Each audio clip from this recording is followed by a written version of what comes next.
Hello, hello, beautiful souls. This episode is for you if you are a growth-minded entrepreneurial woman who is looking for a dose of inspiration for grit and greatness, as we will learn about the founder story of Julie Cole. Hello, Lucy. Thanks so much for having me. I'm so excited to have you because the last time we've seen each other, we were having so much fun on a rooftop party. We sure were. Not bad. Palm Springs, right? Old Summit. Good times. Awesome. Well, Julie is a recovered lawyer, speaker, mom of six, and co-founder of Mabel's Labels. And Julie is also an award-winning entrepreneur, best-selling author, media personality, having appeared on NBC's Today Show, CNN, numerous websites, magazines, podcasts, you name it. She is remarkable. Well, I get around a bit. I'm tired. Let's just say I'm tired. Well, in case someone listening does not know, Mabel's label is like the go-to personalized, durable, waterproof label for kids. So let's go back a little bit to the beginning when you first started your company 22 years ago. Were you in self-doubt mode, or was there actually a moment when you were thought, like your thoughts were, oh, this is it, I'm going all in on this? Right. Oh, it's so funny because I think that changes for entrepreneurs. I think that can change not just day to day, but minute to minute, depending on your mood, if you've had any sleep, if your children are driving you crazy, if you've left your job, how your finances are, all that sort of stuff. But for us, I started Mabel's Labels 22 years ago in the basement. It was my sister's basement. I started it with three other women, and there were two reasons why this business started. As you mentioned, I was a recovered lawyer, but at the time, my eldest of my six children was just three, and he was diagnosed with autism. And I didn't feel that the traditional workforce would suit the life that I wanted, which was a life with a little more flexibility. I wanted to be able to take him to meetings, appointments, advocate for him, all that sort of stuff. So that was reason number one. Reason number two was we had a good idea along, like I said, with my sister and two of our good friends. We were like, why are we losing stuff? Why are we using masking tape and permanent marker? Surely there's something out there. And there wasn't. So we did fill a gap in the marketplace. And as you mentioned, our very first product was a personalized dishwasher microwave safe label. So it was a peel and stick, and it would go on the bottles and the sippy cups and the wipes containers and the snack containers. And it would go through the dishwasher and stay there, stay put. That was our secret sauce, that our product did what it said it would do. And over the years, we've launched several new products for, all of your labeling needs.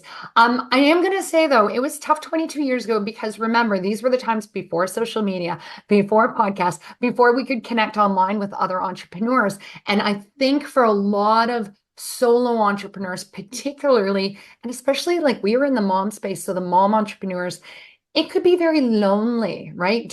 Starting a business alone in your basement and raising your kids alone. I often find that work life and parenting life can often kind of resemble each other. So for us, I think a real advantage to having the four co-founders was when one of us was thinking, what have we done? What did we think we were capable of? The three others would be, shut it, we got this, we can do this. And also it helped very much in that early division of labor and in that early getting the word out there, the word of mom. So it was quite helpful to have co-founders at that time for sure. What would you say was a low point in your journey and how did you push through? I think as far as, the business itself, I mean, we were always juggling things like, more kids and kids' illnesses, and because we were all kind of doing the mom thing and the entrepreneurship thing. So we were managing that. Again, having the four of us was really great because we could cover for each other. I don't know that we had any really low points in that. We did have early growth. We were able to bootstrap. We never had to look for funding. We had some very good early signs of success, but I think it was tough. Like some of those challenges were, although it was a benefit having four, sometimes having four meant a lot of opinions at the table, a lot of feisty ideas and conversation. And sometimes we had to make sure we managed that. And we did get a sort of a business coach who we kind of called our marriage counselor to make sure that we were navigating our relationships with each other and our communication well. So that was something we always had to really be mindful of. I think also whenever, there was a change, we had to navigate that, right? Like parenting. As soon as you think you know what you're doing. I know babies. You have a toddler. I know toddlers. You have a preschooler. And that's the same with business. I can do a basement startup, but holy, now we need to make some hires. I don't know anything about HR. What do we do about that? So, you're always, as soon as you think you know what you're doing, you don't. So getting used to that. But that's kind of the fun in the sport of entrepreneurship as well. So, remaining innovative and bringing in new technologies and staying connected to our customers has always just made it all worth it. Was there any point that you thought you guys might have to give up, or just when things get tough, what kept you going? Yeah, I think because again, having each other was very helpful around sort of that, mental health piece to it. And mental health can really impact entrepreneurs. And I think it's something to be very mindful of because, again, it can be very isolating. And if you're working alone, your brain gremlins can tell you you're not good enough, you're not worth it, you're going to fail. So making sure you're connecting with networks. I always say your network's your net worth. So make sure that you're speaking to people about what your challenges are so it can quiet those gremlins down. A lot of entrepreneurs, it's very important, yes, to have a mentor, to have a therapist, all of those things. I think having that in your back pocket is what's going to get you through those really difficult times and making sure that you're just staying connected because isolation can do funny things to your brain. Totally, Yeah. totally. So what was like a big breaking point or turning point that you got out of the basement? So I'm going to say a couple of things. The first one, we had a couple nice little early press hits, which were great. Like it was like back to school, and a journalist was like, this is back in the day of print magazine, and everybody ordered parenting magazine and stuff. But companies like ours, we couldn't afford advertisements. My goodness, those big glossy magazines, we were in a basement for goodness sakes. So we did get a few nice little hits where somebody would be like, oh, my favorite top 5 products for back to school, Mabel's Labels. So we had some nice hits like that. But I think the one that really was a bit of a game changer for us, and I don't know, this probably was before your time, there was an like newsletter that went out every day called Daily Candy. And once a week, they would do Daily Candy Kids. And they would showcase a product that one of the readers had just submitted. So we go onto our little laptop that day to see our few orders for the day. And it was like boom, boom, boom, boom, boom, boom. We were like that small business going, what's going on? Why are we getting all these orders? And where we said, how did you hear? It said Daily Candy Kids. We're like, what is Daily Candy Kids? So we learned quickly what Daily Candy Kids was. And it was remarkable for us because what had happened is somebody had seen us, one of those journalists like had covered us and then sent labels to her cousin in LA, and the cousin had submitted us. So we were able to figure out where it all came from. But the beautiful thing about our product is that once people see it, they want it. And moms, we talk about products we love and hate like it's our full-time job. And in those early days, we didn't have mom blogs yet. We didn't have moms owning TikTok or Instagram or Facebook or anything like that, right? So people would see our products and about our products in real life. So we often found if we had a nice little hit like Daily Candy Kids, we would have a huge spike and things would settle down a little bit, but they would never go back to where we started. And then a couple weeks later, we'd get another spike because all of our labels that were bought in the first spike were out in the wild. They were at daycare, they were at ballet, they were at camp, they were at all the schools, and other parents were seeing them saying, what is that labeled? That what? It goes through the dishwasher, microwave. So that would, lead to our next little spike, and it just kind of kept going from there. I love the reminder that it's a surprise, right? It's kind of like a ripple Yeah. effect. You never know where your clients are coming from, but you got to do the work in the first place to get You there. do. And you know what? I love that you said that, Lucy, because I know in those early days, there were things that I did. I'm like, oh, was that a waste of my time?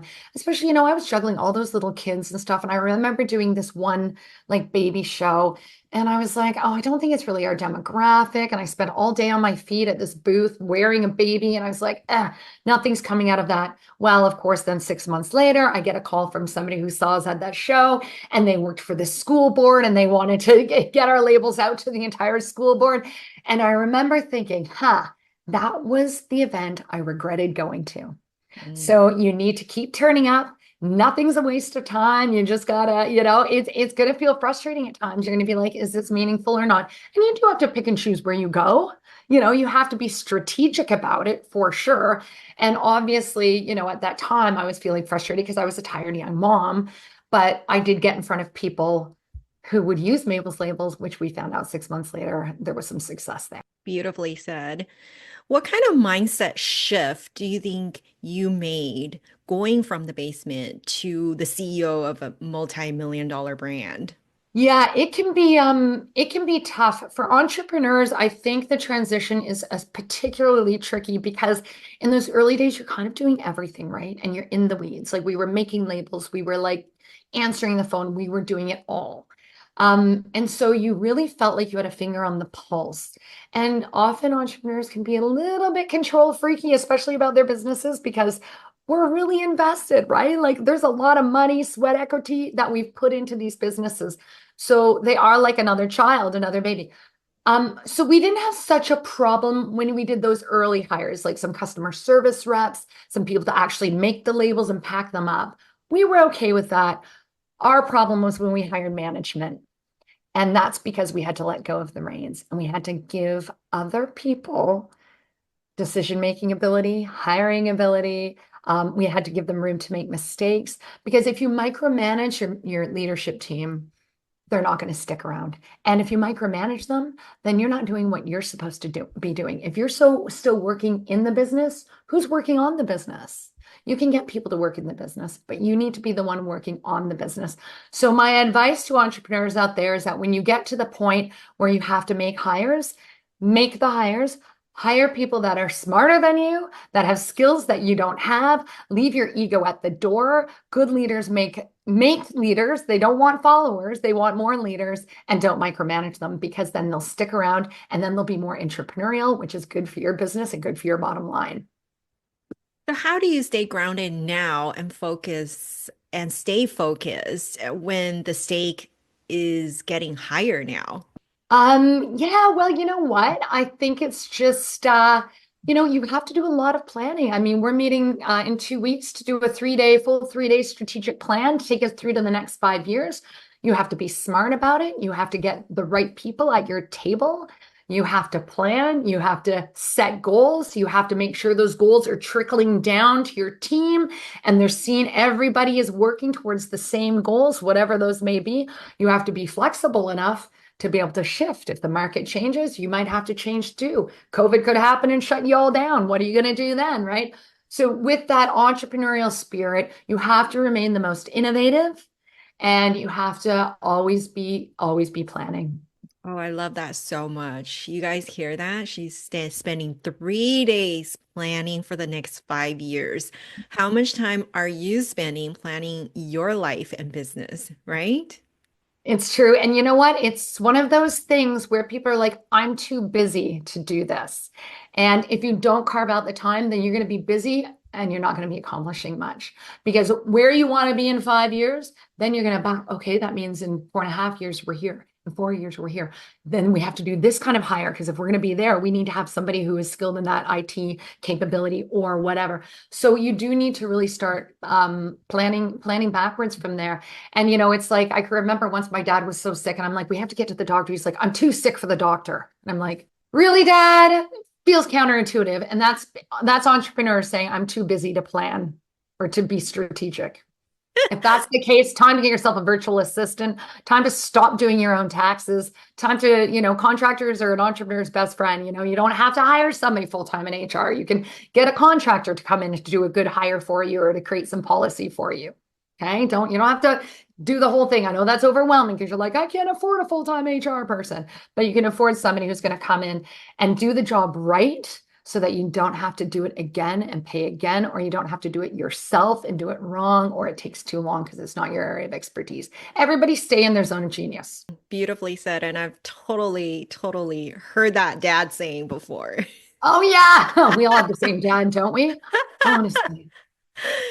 If you could go back, Jolie, and talk to your past self, younger self, at the start of this journey, what would you say to her? I'd say stay the path, Jules. Like you're a great kid. You're doing lots of really interesting things. You feel good about yourself. You get out there, you're kind, you have a lovely family. You're, having a lot of fun at school, at college, at law school. I will say, when I finished law school and, my son was diagnosed and I ended up switching in labels, I did have that moment of like, why did I do that? Like, why did I bother going through all the hassle of law school and articles and working to be a label maker who's changing a lot of diapers? And, I have learned, I think people hear this. Whatever you did was not a waste of time. It was all for something. You know what? I'm better at negotiating. I can create a shareholders agreement. I can negotiate with my 6 kids. Law school wasn't a waste of time. It was very useful. So whatever skills you bring from your past life, don't have that moment that I did where it's like, oh, maybe I shouldn't have bothered, because you should bother. All of your experiences bring you to where you are now, and they will come in handy. No regrets. Absolutely. So I know now success look a lot different to you, probably from when you first started, right? So what does success look like to you now? So success for me, I mean, it's really quite simple. I mean, I want to meet our goals for our business. We want to meet our sales goals. We want to meet our community goals. We want to make sure we're living by our core values. We're hiring and firing by them, that we are remaining true to the things that are important to us, and that we have a beautiful work culture. That to me is success at work. For me also, that I'm getting out there, that I'm meeting people, that I'm sharing what I know. That gives me a lot of energy. Speaking, I just met with a mentee just before this podcast to help her along with her business. So just making sure I'm getting out there and being visible, because I think that's even more important now, because being visible creates some credibility and loyalty. And I think that's what our customers want to see. So making sure that I'm meeting those goals as well. And honestly, like now as a mom whose youngest child is turning 16 tomorrow, I'm hoping nobody crashes any cars every day. I've got 4 in college. For me, the success with them is that they feel good about themselves. I don't care if they get B's. I don't even care if they get D's, if that's the best they can do. For me, the priority is that they want to be here, that they feel loved, they feel supported, they feel good about themselves, because I find that the kids who have self-confidence and have supportive parents who accept them for who they are, not for who you wanted them to maybe be, are the happiest kids and do go on to do great things and have fulfilling lives. So that's what my hope is. As another mom of a teen, oh my You goodness. know, you know. Oh my goodness. Yes, I always tell my daughter, it's not about the grade. Even though she gets straight A's, I'm like, I'm proud of you for working hard. I'm Yes, proud of you for being confident and kind to your friends. So I that's what love we care that. about, right? It is funny though, because like, I've got 6, so I do see how some put this pressure like your daughter on, and I'm like, I don't know why you're like that, because I don't do that to you. And like she'll be like, no, I know that. And then some, I'm like, you could be a little more motivated. It is funny how they're all so different, and yet the same lessons have been taught, the same role modeling. It is a riot around here, honestly. It's a crapshoot every day. How has confidence played a role in your own journey? Yeah, I think, I really see confidence as something of a privilege. I feel, people, think, oh, Julie, you're so brave. Look what you did. And I'm like, was it really that brave? I mean, I had a law degree. I have parents who like love me and supported me, and I have siblings who are my best friends. And, I was raised and encouraged to do the best I could and celebrated for just being me. So that gave me confidence, and it made me do those things early on. I was that, kid who ran student politics. I was that kid who was high school valedictorian. I did, because I just always put myself out there and I did all the stuff. And I think when you do that, then that kind of builds upon itself. And like, look, I'm really not that special. And I always think about what my grandma said to me. I talk about this in my book as well. And she said this to all of us, and it made us very confident, but also kept us humble. And she'd say, Julie, you're as good as the rest of them and better than none. You are remarkable, Jolie. I love your energy. I love your presence. You light up the room when you walk in. So I love everything about you. Thank you so much for sharing all your wisdom. One last tip for everyone who is wanting to make a bold move in life and they're feeling scared. What's your advice? Well, we had a sign up at our on our wall at Mabel's Labels in the early days, and it said, if you're not living on the edge, you're taking up too much space. So I think you need to know yourself. You need to know what your appetite for risk is. If you're a little risk adverse, that's okay. Give yourself some little manageable chunks, some little steps. Safe visibility is one of the things you want to do, but you're not exactly comfortable saying, Lucy, I want to come on your podcast. Then you know what? Maybe this month you're going to say, I'm going to ask two people if I could be a podcast guest, or I'm going to ask somebody if I can do an Insta Live with them, or I'm going to turn up at that networking event, take a deep breath and walk in. So maybe set little manageable chunks of goals around things that make you uncomfortable, and then just do it. Because you know what? Do it hard. Do it Be- hard. Do it be- scared. Yeah. Beautifully said. What's a favorite quote you resort to? Yeah, good one. Okay, I'm sure I've got another grandma quote somewhere in here. Um, what is a good quote? Too many, right? There are. I do think I just laugh. I gotta tell you this one. It's not a good quote. It's probably a like you're gonna get burned out quote. But on my wall in the early days of Mabel's Labels, we were starting this business. I had all these children. I had a child who was neurospicy and all this jazz. And I had a sign on my wall that said, don't tell me I'm burning the candle at both ends. Get me some more wax. But but in saying that, I do think something I did well was ask for help. I did say I need more wax. When I would have a baby, people would say, "What can I do?" I'd say, "You can bring the toddlers to the park for the afternoon. You can drop dinner off for me on this day. You can get somebody to come in and clean my house. Come help me fold laundry." Even now, somebody will say, if I'm having a dinner party, can I bring something? I'm like, yes, bring a salad. Yes, I'd love you to bring dessert. If somebody's ever asked me, can I do something for you? Can I bring something? I always say yes. And if I did get a baby gift, I would take it and I would say thank you. Now look into my eyes. I'm saying thank you because you're not going to be getting a thank you note. I don't have the capacity for that, but I very much appreciate this. And then I didn't send a note. Oh, that is beautiful. That's such a great tip for anyone who's just prioritizing themselves. Yeah, you got to have some boundaries, right? Or we gotta let it take it done in a day. So, you can say no. Awesome. Okay, well, it was a pleasure to have you. Thank you so much for sharing your wisdom and journey with us, Jolie. Connect with Jolie. All her links are linked below, and you will feel inspired by following her. Oh, Thanks, thank you so Jolie. much for having me, Lucy.